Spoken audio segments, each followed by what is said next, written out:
Hello, everyone.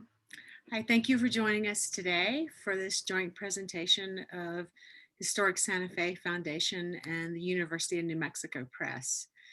I am Melanie McCorder, the Development Coordinator for Historic Santa Fe Foundation. And Historic Santa Fe Foundation is located in Santa Fe, New Mexico on Canyon Road, for those of you who don't know. And we are starting May the 3rd. We are going to be open Monday through Friday, 9 a.m. to 5 p.m. with, at this time, mask required and limited numbers of people in the sala. But the garden's also open for people to go and check out the garden space too. We have a historic garden located adjacent to the building. And you can find out more information about us and ours, events, anything that you want to find out about at historicsantafe.org. Some of the upcoming events that we have for at Historic Santa Fe Foundation is we have an opening with Elizabeth Hahn, her paintings, and a whimsical show called Feet Don't Fail Me Now. And the show opens on May 7th from 5 to 7. And we're actually going to have, barring any changes in health orders, a limited admission opening at the exhibition space at Historic Santa Fe Foundation at 545 Canyon Road. So if you want to come by and see the show, it'll be open through all the month of May. For the Salon talks, we're going to host a talk that's confirmed, the one that's confirmed for June 17th on Juneteenth. It'll be June 17th at 3 p.m. and it's with a woman named Bobby Green. We don't have much information about that on our website, but I hope to have it up pretty soon. So you can find out about that there. And you can also sign up for our newsletter if you don't get our newsletter, and that'll give you information about that. We have a talk that the date is to be determined on the National Park Service building that's on the Old Santa Fe Trail. For those of you in Santa Fe, you'll know that that one had scaffolding around it for a long time, and they just recently redid the historic building. That'll be part of our Preservation Month in May. And the date is to be determined. We'll have that in a newsletter and on our website as well. We hope to maybe have another couple of talks, maybe one on the railroad in Santa Fe and New Mexico, along with some other events along around El Zaguán in the upcoming months related to our master plan. So these events can be found on historicsantafe.org. We are a member-based organization. For some of you who may have heard from me, like relating to this talk and other talks we've had in the past about your membership, we are member-based, and all the Salon talks are no admission charge for members. So if you sign up with us, then you can come to all these talks at no charge. The book for our speaker today, Richard Miller, is available on historicsantafe.org in our gift shop, which is listed at the top of the site, and it's also on his page. And it's co-publication by University of New Mexico Press. Well, not a co-publication, apologize, a publication by University of New Mexico Press, and they're co-sponsoring this event today. So you may have noticed that you came in today without video and audio. If you want to post questions, you can post those in the chat, and I'll read those out to Richard at the end. We usually don't allow video and audio for our participants, but we're happy to share whatever questions you'd like for us to share at that point, and we'll read them out loud because we're going to be recording the talk today. So please post them there, and you're welcome to post them during the course of the event. I'll make sure that the chat window is open for everyone as soon as I finish the introduction here, just to make sure. So our speaker today is Richard Miller. He is the author of John P. Slough, the Forgotten Civil War General, in University of New Mexico Press. It just came out. We also should have copies probably in just a couple weeks at our place, but we just got our review copy in the mail last week, so they'll be arriving soon. He'll tell the story of Colonel Slough and the struggles to discipline hard drinking and at times mutinous, oh goodness sakes, mutinous, people wanting to commit mutiny, Colorado volunteers, and the miraculous victory over the Confederate Army of New Mexico at Glorieta Pass. Miller earned a BA in history from Carleton College and an MA in history from Princeton University. Although he spent his career in healthcare management and consulting, he returned to reading and writing history upon his retirement in 2014. He is past president of the Puget Sound Civil War Roundtable and is a frequent presenter to the Civil War Roundtables and other history groups. He lives in Seattle with his wife, Karen. So today, Historic Santa Fe Foundation is pleased to host Richard for this talk. And right now, I'd like to welcome Richard Miller for our lecture. Thank you so much. Thank you, Melanie, and thanks to everybody who's joining the presentation this afternoon. And I really do encourage any questions that you might want to ask, put them in the chat box, and hopefully we'll have time at the end to answer some of them, if not all of them. I'm just going to take 1 second to call up my slide deck. There we go. And you know, I was thinking about this talk the past couple of days, and it struck me. I mean, it really kind of hit me very hard that it was 60 years ago this July, 60 years that my father took me to the centennial reenactment of the first Battle of Bull Run. The United States was celebrating the 100th anniversary of the war between the states, and I was a 13-year-old boy just passionate about the Civil War and reading everything I could possibly get my hands on.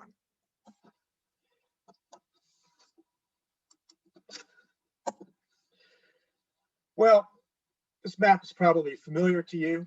It's certainly the map that I've seen a lot during my study of the Civil War, of the divided country between 1861 and 1865, with the northern states, the Union, all in blue, the Confederate states, in this case in purple.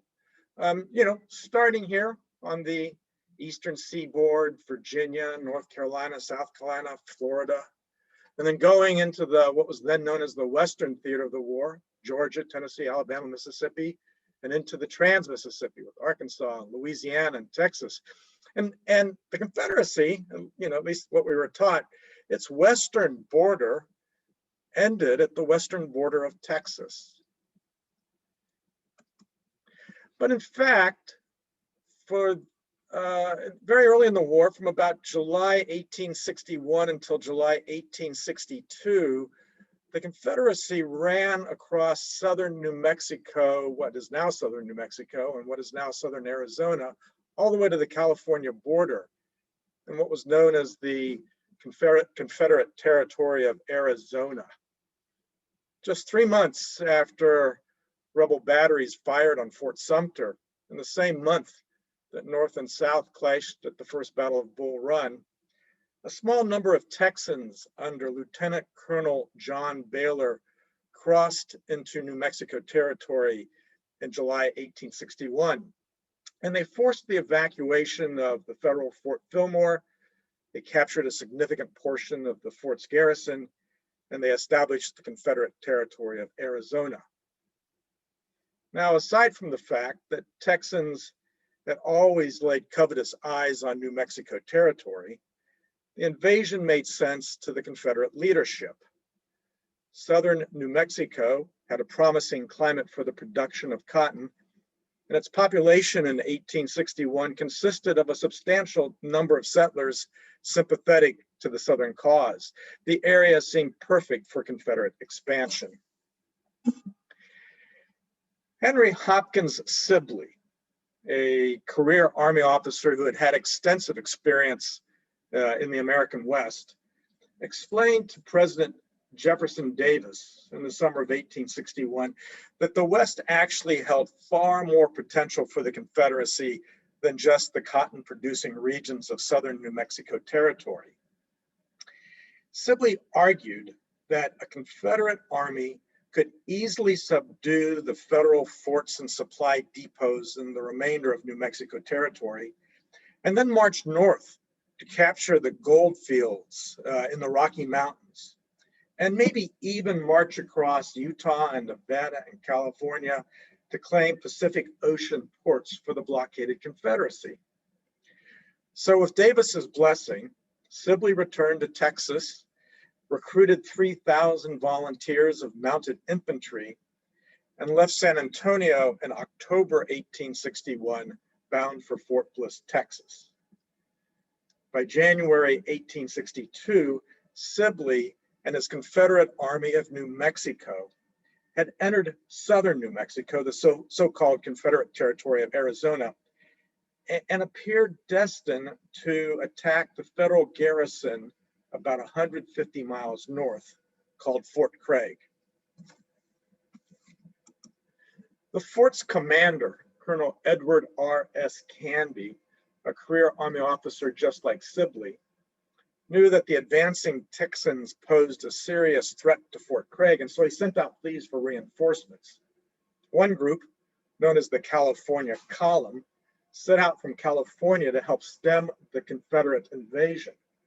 They would arrive too late to fight the rebels in New Mexico. The other group, the 1st Colorado Volunteer Infantry, or Gilpin's Pet Lambs, as they were affectionately known, had been training for several months at Camp Weld outside of Denver. This regiment of volunteers seemed hardly fit to defeat the Confederate Army of New Mexico. As we'll see, they were ill-disciplined, they were ill-equipped, they were even mutinous. And their commanding officer, Colonel John P. Slough, did not inspire confidence in his abilities to lead this ragtag regiment of Colorado miners. Slough was a 32-year-old politician and lawyer with absolutely no military training. Before arriving in Denver in late winter or early spring of 1861, he had spent 5 years in Kansas Territory. He had enjoyed some success in Kansas, both as a lawyer specializing in land transactions and as a Democratic politician. But the rise of the Kansas Republican Party in the late 1850s ruined his political career. And the drought that devastated Kansas in 1860 destroyed the land transaction business necessary for his legal practice. Now, Slough was an ambitious man, like many mid-19th century Americans. So he looked west and he saw opportunity in Denver. Upon his arrival, he soon became friends with William Gilpin, Colorado Territory's new governor. Gilpin arrived in Denver in May 1861, just a month after the outbreak of the Civil War. So his first order of business was to prevent insurrection among the territory's many Southern sympathizers.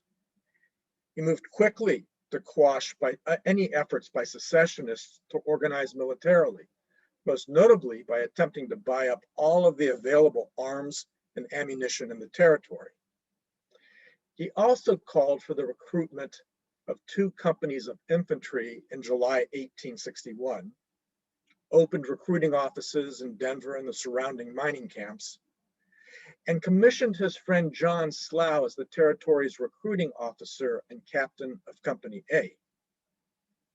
A month later, Gilpin received orders to increase the territory's armed force to a full regiment, about 1,000 men. And the governor commissioned Slough as colonel of the 1st Colorado Volunteer Infantry. One historian of the 1st Colorado has claimed that Slough must have misled Gilpin about his military experience. I mean, why else would the governor appoint an untrained lawyer and politician to command the territory's regiment? It's true that Slough was known as Colonel Slough when he first arrived in Denver, but the title was honorary and had been given to him during his time in Kansas Territory. But we know that Slough was intelligent, articulate, and a skilled leader, and that he had been successful recruiting the first volunteers.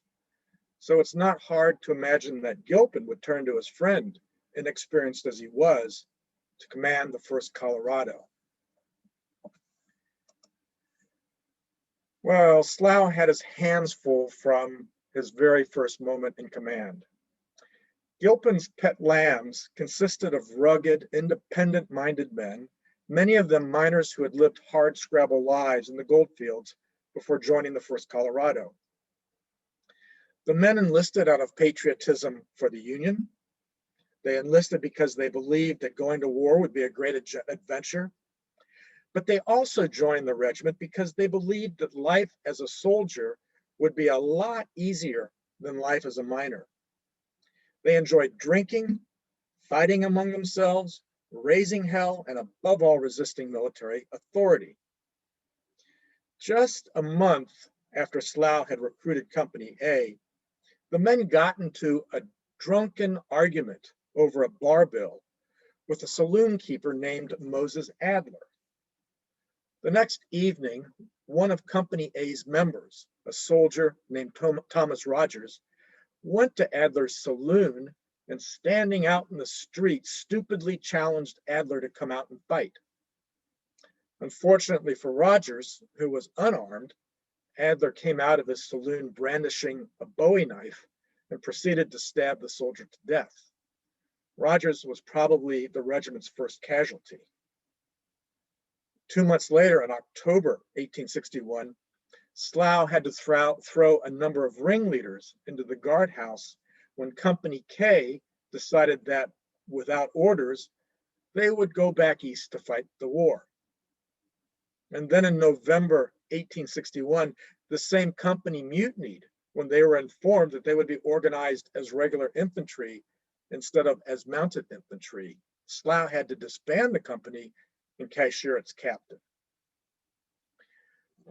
One of my favorite stories about the First Colorado and its shenanigans involved a Denver shopkeeper who was robbed at gunpoint by several soldiers.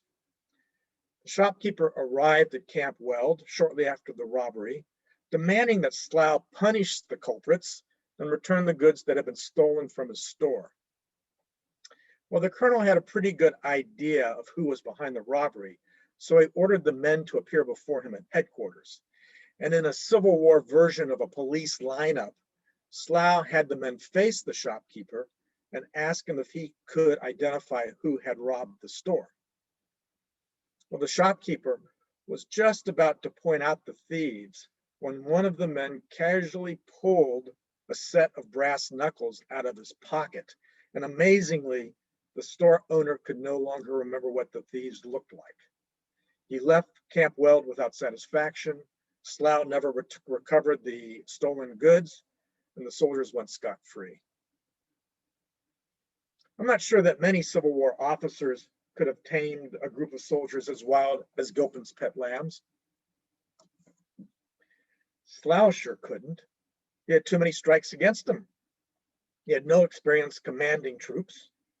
He was a known Democrat at a time when many Northerners distrusted Democrats as disloyal to the United States. He insisted on discipline when many soldiers in the First Colorado detested authority. And he had a personality that rubbed his men the wrong way. Ovando Hollister, who was a private in the First Colorado, said that Slough was an officer whose personal contact with his men was never of a kind to make him beloved. Slough's aristocratic style, according to Hollister, savors more of Eastern society than of the free and easy border that characterized Rocky Mountain miners.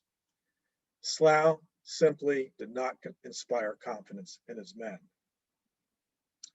But the absolute worst thing that a Civil War officer could be called was a coward. And that is exactly what a letter in the Rocky Mountain News called Slough in early February 1862. At that point, everybody in Denver knew that Henry Hopkins Sibley and his Confederate Army of New Mexico would invade New Mexico territory any day. Colonel Canby, down at Fort Craig, and New Mexico Territorial Governor Henry Connolly had called for reinforcements from Colorado. But Slough appeared to be dilly-dallying at Camp Weld, incessantly drilling his men, and with no apparent intention of going to New Mexico's aid.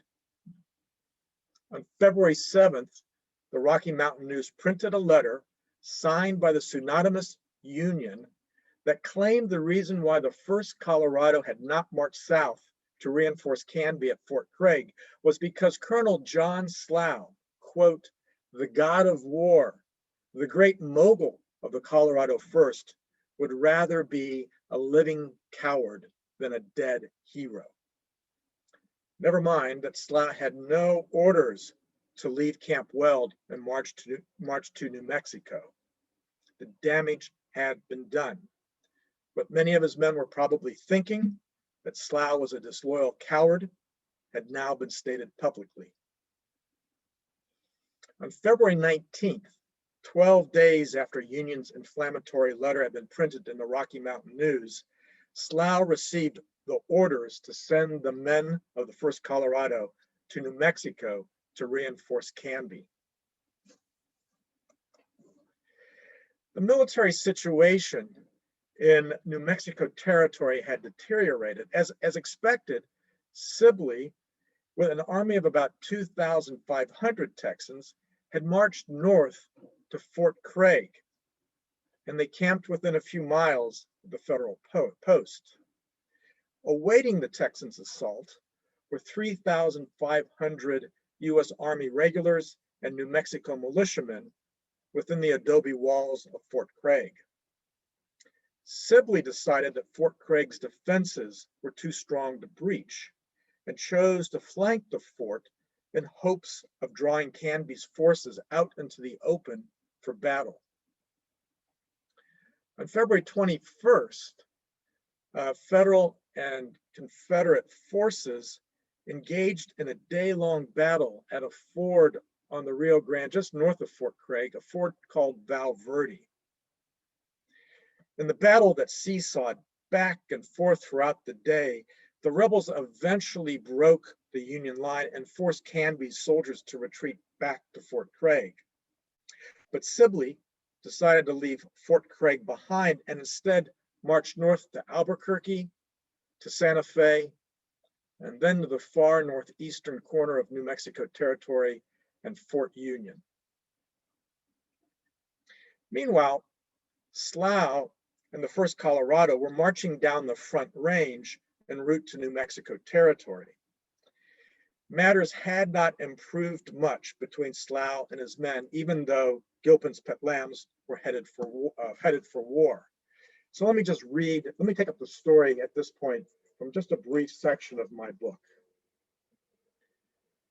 Barely a week had passed since the jubilant 1st Colorado left Camp Weld when Slough faced mutiny within his ranks. The campaign's first days had been arduous, traveling through countryside with rutted and broken roads, burdened with wagons unfit for hard service, and animals too badly used up to stand the journey. The volunteers made little progress. The first day, the men glumly tramped through snow and bitterly cold wind. They struggled the second day as well, but with each succeeding day, the soldiers covered more miles. By the time the men stopped for the night at a site they named Camp Colorado, the 1st Colorado had managed to march 70 miles in 6 days. The next morning, Company I refused to break camp as the remainder of the regiment prepared to resume its march. Mostly German immigrants, Company I's men chafed at the allotment of only 2 wagons for personal baggage, when the other largely native-born companies had been provided with 3. They resolved not to walk another step until the shortcoming was rectified. Slough rode over to Company I's camp to resolve the delay and get the column moving. Despite his direct command to fall in, the men of Company I did not obey. They would not continue the march without a 3rd wagon. His back stiffening, Slough ordered Company A to disarm the recalcitrant Germans.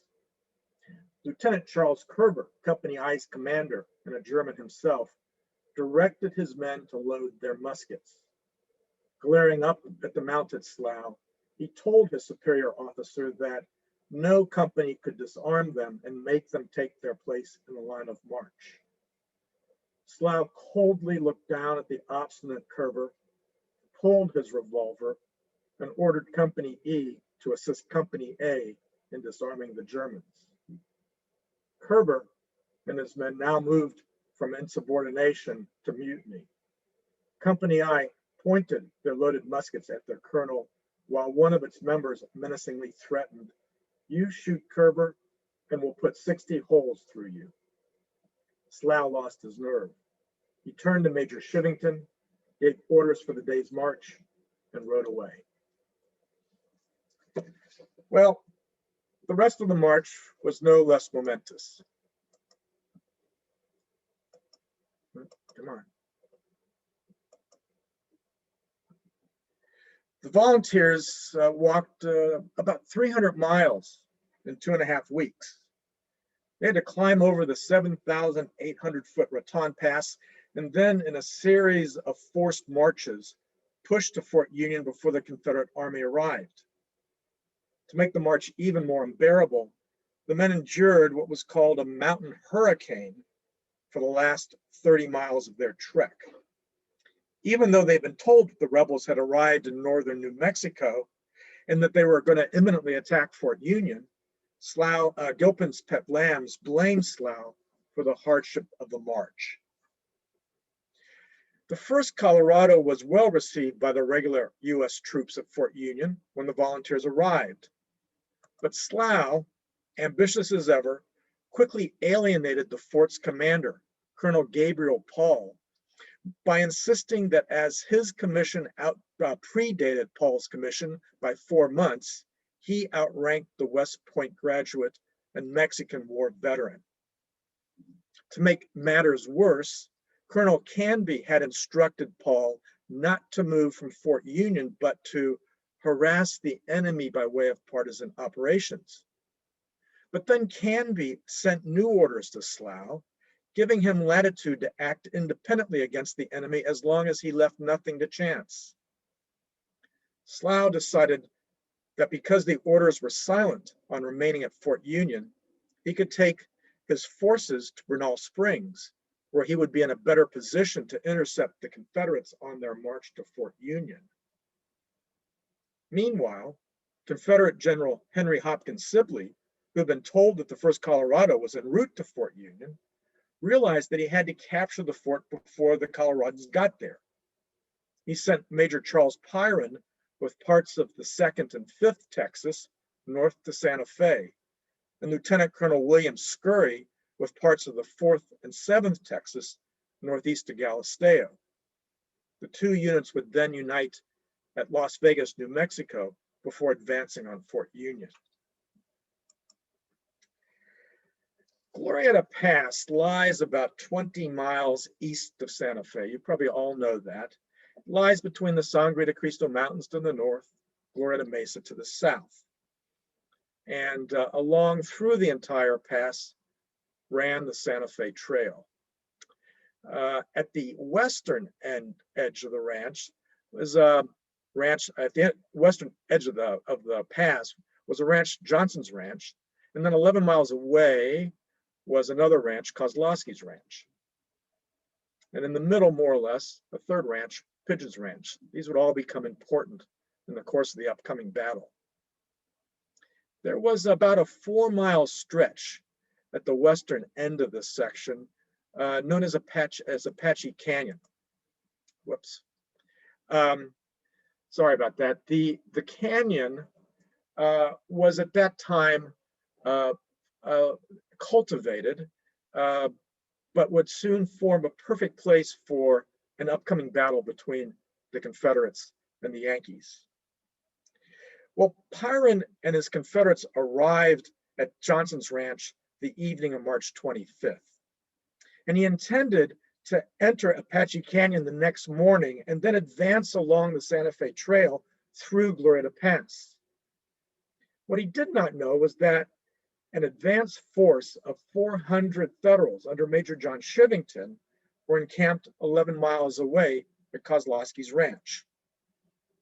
Let's see if I can get back to that slide. There we go. Early on the morning of March 26th, Pyron dispatched 4 troopers to scout the pass. When the troopers did not return to camp, Pyron ordered a party of 30 troopers and 2 artillery pieces to ride eastward in search of the missing scouts or the enemy. It was these 30 Confederate troopers who ran headlong into Shivington's column in Apache Canyon. The rest of Pyron's column was not far behind and quickly engaged the Yankees. Well, Shivington would follow the same tactics throughout the day's battle in Apache Canyon. He would send his men, his infantry, up the hillsides on either side of the narrow canyon in an effort to outflank the rebel lines, and then attempt to break the rebel center with a succession of cavalry charges. The first cavalry charge fizzled because the officer in charge of the charge forgot to give the order.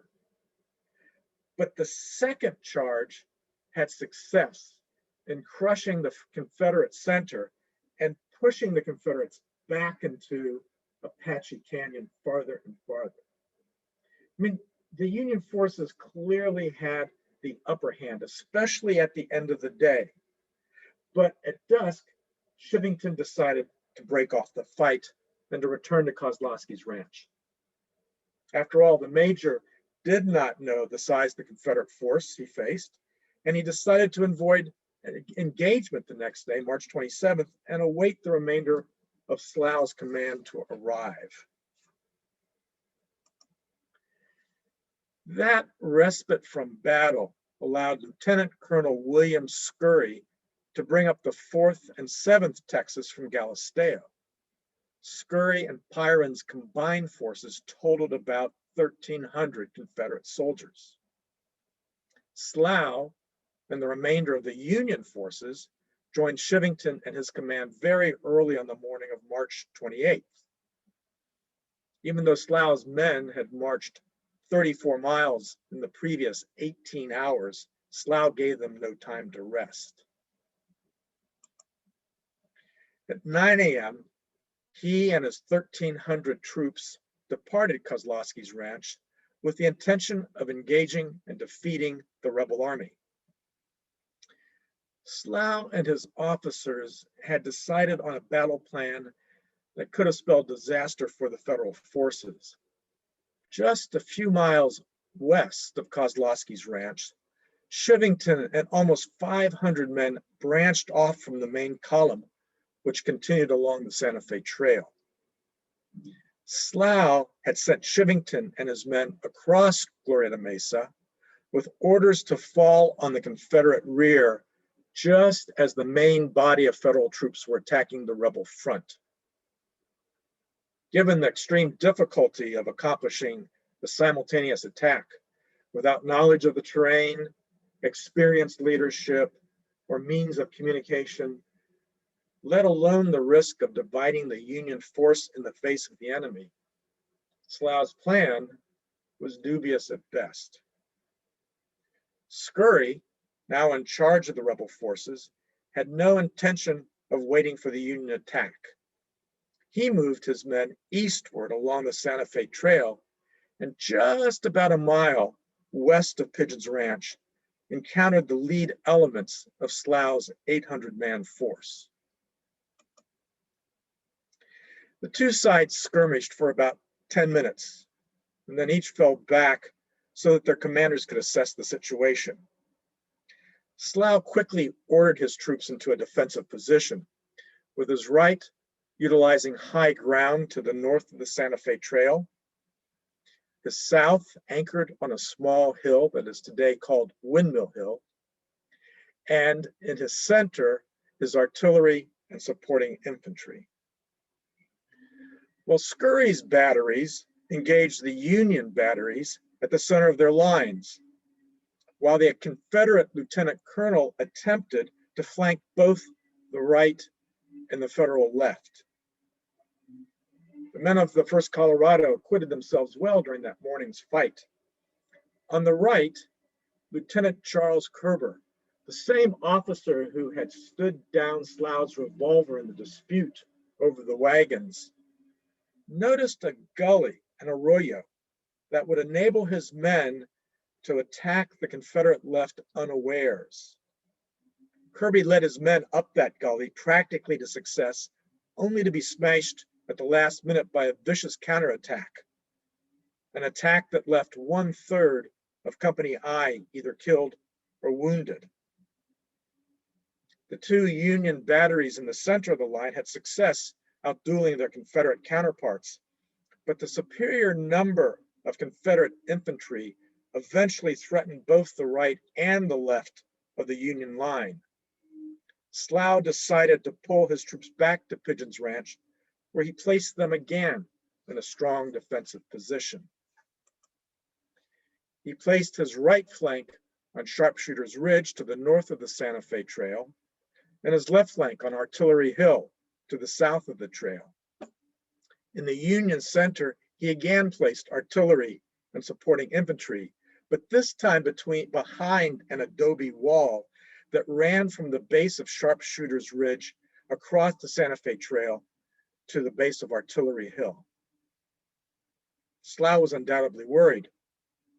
He now knew that the rebels outnumbered his troops, although he expected Chivington to surprise the rebels from behind at any moment. Confederate Lieutenant Colonel Scurry decided to focus his main attack on the Union center. Twice during the afternoon, the Texans covered the 400 yards between their line and the adobe wall, only to be repulsed by canister rounds and heavy musket fire. The Confederates also had no success attacking the Federal left flank on Artillery Hill. But on the Union right, the rebel superior numbers slowly pushed the Colorado troops back.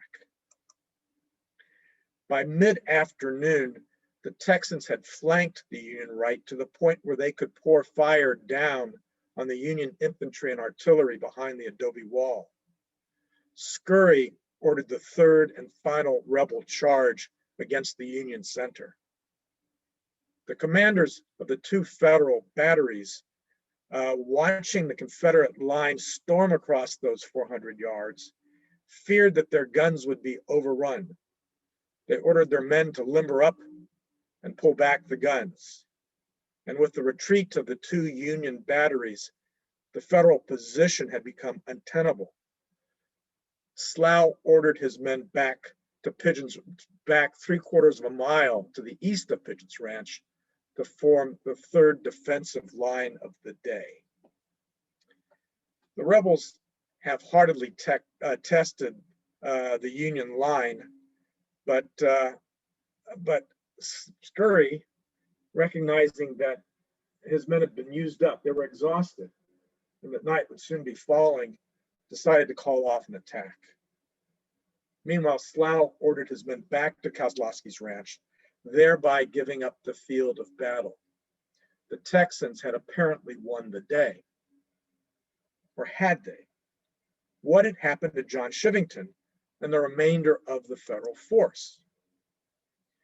Well, Chivington and his men had crossed Glorieta Mesa, intending to eventually march up the Santa Fe Trail to fall in the Confederate rear.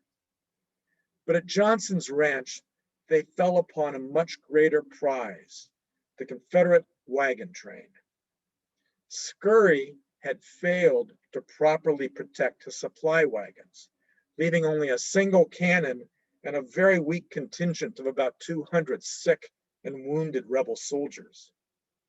Chivington's men easily scattered or captured the Confederate defenders, and then spent the entire afternoon destroying every single supply, every single wagon, and every single mule in the Confederate supply train. The Texans may have occupied the field of battle at Pigeon's Ranch, but without any supplies, Scurry's troops had no choice but to return to Santa Fe. A few weeks later, Brigadier General Henry Hopkins Sibley ordered his Army of New Mexico to begin the long march back to Texas. Well, Slough could not pursue his opponent as the Texans retreated to Santa Fe. Colonel Canby had sent strict orders to Colonel Slough to return to Fort Union and hold it at all hazards. Slough could not interpret Canby's orders anyway, but to leave the Confederates behind and take his men back to Fort Union. On March 31st, 3 days after the battle, the Federal troops arrived at Bernal Springs. The men were unhappy that Slough had denied them the chance to destroy the rebel forces. Slough surprised them again when he announced that he was quitting the regiment.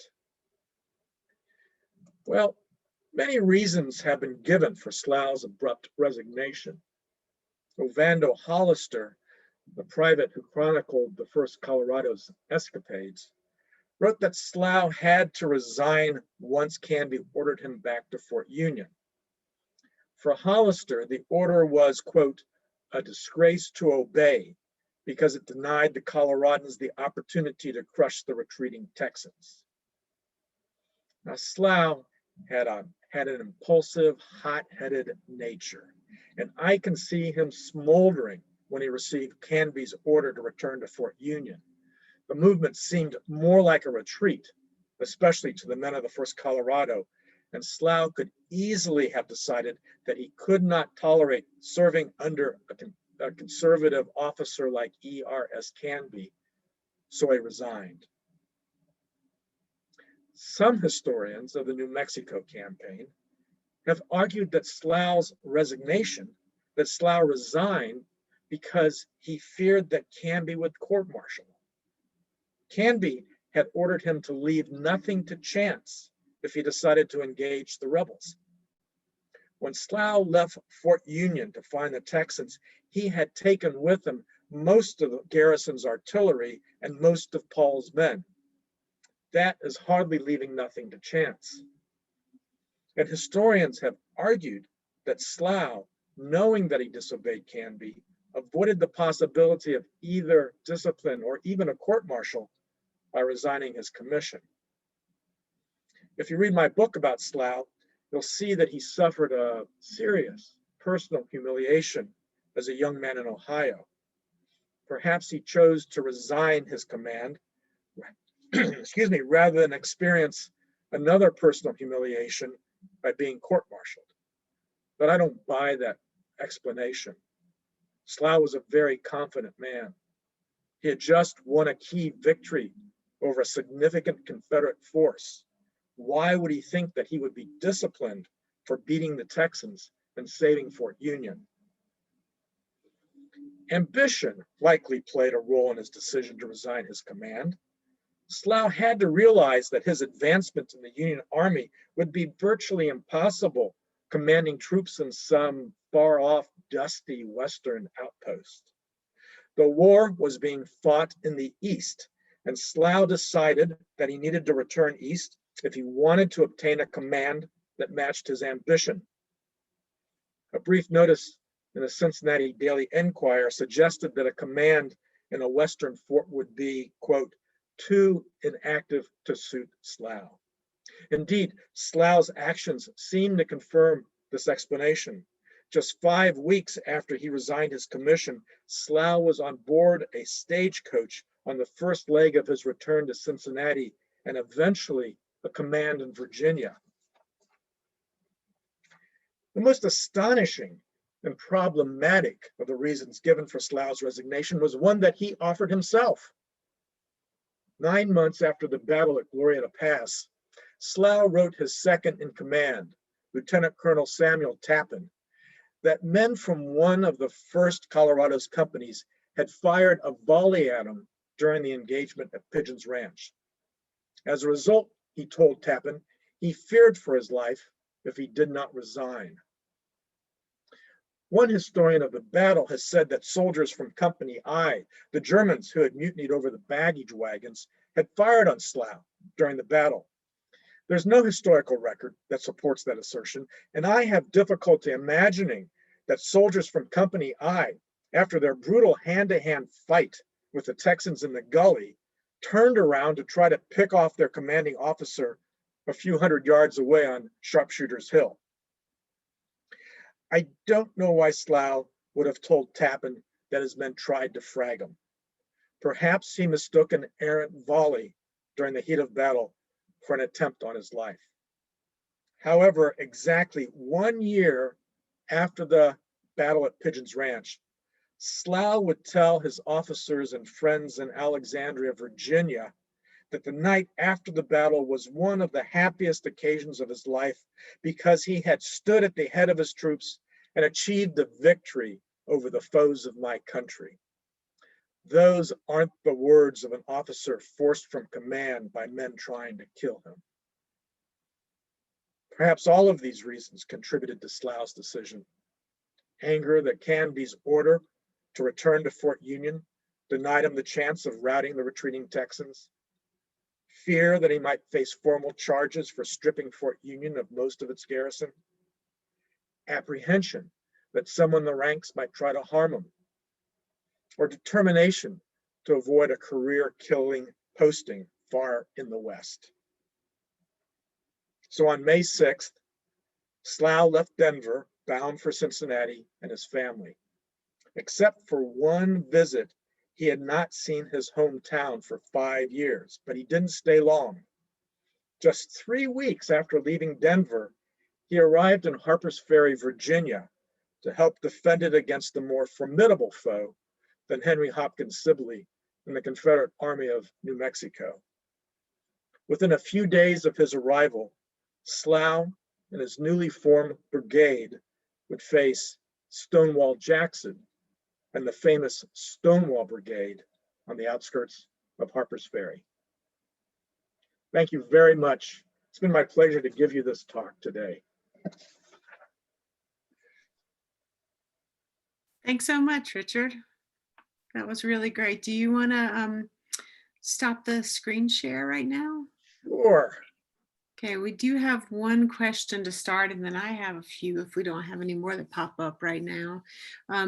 But Mac Watson says, is there any evidence that Colonel Manuel Antonio Chavez of the New Mexico Volunteers led Chivington's troops up and across Roe Mesa to Johnson's ranch? Yes, absolutely. In fact, Chavez did lead them across. And I mentioned that in the book. Interestingly, then I can't pronounce his name, but when then Chivington returned to Kozlowski's ranch at night, I believe a Polish priest then helped him go back across Glorieta Mesa and find his way back to Kozlowski's ranch. So Max is absolutely correct. Chavez played an important part in that, in leading the troops across Glorieta Mesa. They wouldn't have gotten across without that help. So I have a question to you about you, because you mentioned that he was ordered to return to Fort Union. Yes. And what was the thought behind that, instead of actually pursuing them out of the state? Were there not fears, or the territory at the time, were there not fears that the Texas troops would come back? You know, that's a really interesting question, Melanie, because what happens is that that within a few weeks, Sibley is down in Albuquerque, and eventually his command reunites down there, and he's forced out of Albuquerque because of the fact that they don't have any supplies any longer. I mean, Sibley grossly overestimated the ability of New Mexico territory to support his army. So they had no supplies. They were almost out of ammunition, and so he leaves Albuquerque. They have a brief battle at Peralta, but what's happening is that the Union troops come down from the north, now commanded by John Chivington, and then Canby comes up from the south, and they're about ready to crush Sibley's command. And Sibley then says, "We got to get out of here." And Canby, because I think he's essentially a very conservative officer, decides to just let. I think he sees that the Confederates are beaten and they're going back to Texas, and he just decides to follow them, but not to engage them anymore until they get out of till they leave the territory completely. And with that, the collapse of the Confederate territory of Arizona. Okay, so they did kind of keep an eye on him as they kind of. They did. They kept an eye on him. They did, but aside from this one battle at Peralta, there were no more engagements in New Mexico territory. Oh, wow. And then why were they, I don't know, maybe I missed this, but why were they called Gilpin's pet lambs? Well, it was sarcastic because the fact that, so Gilpin, you recall, is the governor of Colorado Territory and is the one who called for their recruitment. And so they were called Gilpin's pet lambs sarcastically because they had such a terrible reputation in Denver. One of the stories that I didn't tell was that Gilpin, or I should say the Colorado Treasury, had no money in it. And so the soldiers of the 1st Colorado didn't get paid, but what was worse was they didn't have any money to buy any supplies. Gilpin had been told way back before he came out to Denver, he'd been actually told by President Lincoln to issue vouchers on his signature that the US Treasury would honor. So Gilpin says, okay, we've got no money, but we're going to issue IOUs. And for a while, a very brief while, the Denver merchants honored them. And then the word got back to Denver, a rumor got back to Denver that the War Department or the Treasury wasn't going to honor these vouchers. And so the merchants just cut off credit entirely. And the soldiers were therefore left to take what they needed. And so they kind of made enemies of all of the shopkeepers in Denver. But not only that, and that's where that story about they're robbing the Denver shopkeeper comes from. But not only that, they didn't have any problems raiding the pantries and the hen houses and the larders of Denver citizens. And so there was a tremendous amount of tension between the regiment and the residents of Denver. And I think that's why they were called pet lambs. It was a sarcastic comment about these guys who could not be controlled. Yeah. Yeah, you mentioned something too. There was an article that you mentioned in the Rocky Mountain News calling Slough a coward. Do you know more about that? I think you and I were talking about that a little bit yesterday, and there's some interesting story behind that. Yeah, yeah. And again, another story that I'll kind of briefly convey to you. So this letter appears in the Rocky Mountain News accusing Slough of being a coward, and signed by Union. And historians have said, well, who was Union? And I mean, they've generally decided that it was the captain of Company C. And what happened was that, and they think that what happened was that Slough then throws this captain into the guardhouse, and the historians have always argued that Slough did that because of the fact that Slough thought he was Union. I don't know if that's true or not, because I'm totally blanking on this captain's name, and he's critical to the story, and I can't even remember what it is. So I'm just going to take a look. Oh, Jacob Downing, of course, Jacob Downing. I think the reason why Slough threw Downing into the brig was because, or the guardhouse, was because Downing had himself published a letter that revealed that there was dissension within the ranks, and that's what angered Slough about Downing. Well, when I looked into it even more, I decided that Downing was the author because in May, the Rocky Mountain News would publish an account of the engagement at Apache Canyon and the engagement at Pigeons Ranch. And Downing was the only officer who was at both engagements. Well, then I said, well, so why would he do this? And oh, by the way, in those accounts of especially the account at Pigeons Ranch, he again called Slough a coward. He talked about how Slough hid behind a tree for the duration of the battle. So I thought to myself, I don't get this. Why? There's no evidence that Downing and Slough had any kind of personal animosity. I mean, some historians have said, yeah, Slough was an autocrat, blah, blah, blah, but there's nothing that says that the two of them clashed, either before the war when they were both lawyers in Denver, or as the troops were training at Camp Weld. And then what I came on was Downing was a follower of John Chivington, and Chivington was intent on becoming the colonel of the 1st Colorado. And Chivington, I lay this out in the book, I'm not going to go to great detail about this, but Chivington did everything he could to undermine Slough's authority. And I think one of the things he did was he and Downing conspired together over these series of letters to the Rocky Mountain News, because, I mean, Chivington hoped that if Slough were known as a coward, he would get yanked from service. Chivington, he felt that he would then become colonel of the 1st Colorado, and Downing felt that then Chivington would pull him along and he would become major of the 1st Colorado. So more or less, that's what does happen. But that's that's the story. And Union doesn't leave. The Union does not let up his attacks. He continues to attack Slough through the summer of July 1862. And I argue in the book the reason why he does that is he thinks that these articles about Slough are going to get picked up by the Eastern newspapers. And by that time, Slough has not only gotten a reputation for what happened in New Mexico territory, but for also what happened at Harper's Ferry. And the Eastern newspapers are not interested in this characterization of Slough at all. And it never makes it there. And so this plot failed. Well, we do have a few more questions from the audience. Now I'm looking at, we're getting a little close to time, so we'll try and do these 3 questions, and then we might have to cut it off after that point. But was Frank Chambers says, was the route over the mesas south of Santa Fe Trail difficult? I understand that it was a fairly difficult route to go, although the men did cover, I don't know how many miles that is, but the men did cover that in the morning. They kind of arrived outside of Johnson's Ranch in the early afternoon.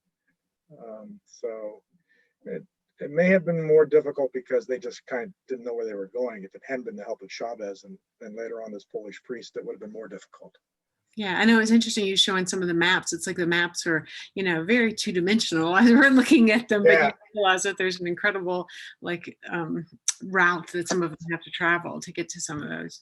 I haven't walked it, so I can't say firsthand how difficult it is, but yeah. Yeah, maybe you all know the terrain probably far better than I do up here in Seattle. Yeah, yeah. So Peter Ballou says, how many casualties in the battle? Were the bodies found some 20 years ago? Yeah, so there were approximately, at Pigeons Ranch, there was approximately 130 to 140 casualties on both sides.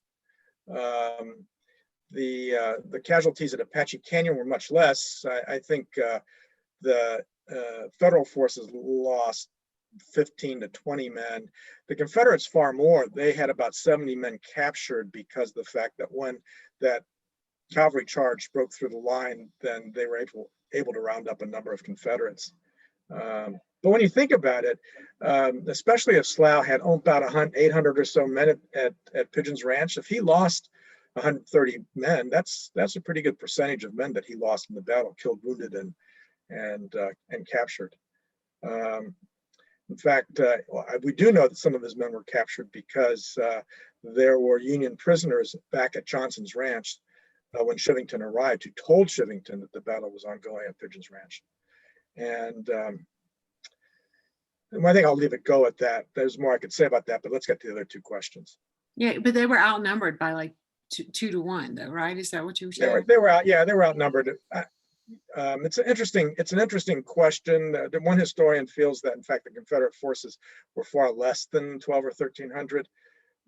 But when I thought about it, I had to think that they pretty much outnumbered Slough's troops because of the fact that they successfully continued to push Slough back during the course of the day, despite Slough's strong defensive positions, and despite the fact that the Union troops were far better armed than the Confederate troops. So that kind of told me that they probably had more men.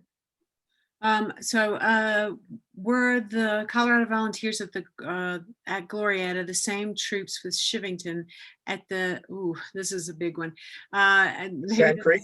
Yeah, this is another one where we talked about maybe you doing another talk with us, but the Sand Creek Massacre in Colorado several years later. Yeah, no, the first wasn't there. It was the second Colorado that was there. And I think, but I'm not real sure, parts of the third Colorado. Yeah, so we hope to maybe have another talk, maybe even just next year, maybe before that, maybe where you can address some of that too, because I know you have another really interesting talk that talks a little bit about that too. Mm-hmm. There actually is 1 or 2 more questions, and then I will stop it. So we'll just go over a tiny bit. But what was the command relationship between Shivington and Slough? Why did Canby order Shivington to pursue? Or why did Shivington pursue the Confederate forces? Well, so what happened was that Slough resigned his command. He did say, I'll stick around for a while.